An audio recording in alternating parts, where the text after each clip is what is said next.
भगवान शंकर ने स्वयं कहा है, भवानी शंकरो वंदे अहम श्रद्धा विश्वास रूपिण। हे भक्त समाज, मैं स्वयं विश्वास हूं और ये पार्वती स्वयं श्रद्धा है।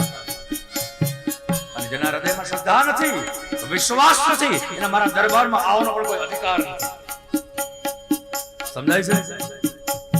એનો મતલબ સીધો છે કે જ્યાં શ્રદ્ધા જાગી જાય, જ્યાં વિશ્વાસ જાગી જાય, પછી સમજી લેવાનું કે શંકર અને પાર્વતી જાગી ગયા છે સાહેબ, પ્રગટ બની ગયા છે, એનું પ્રાગટ્ય થઈ ગયું છે સાહેબ। क्योंकि श्रद्धा ही जगदम्बा है और विश्वास ही मेरा महादेव है साहब, विश्वास ही महादेव।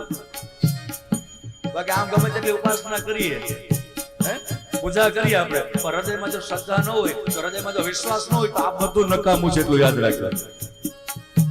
એટલે અહીં કવિકારને કેવું પડ્યું છે કે જીવન મહિનું છે તો શરણાગત હો જાઓ।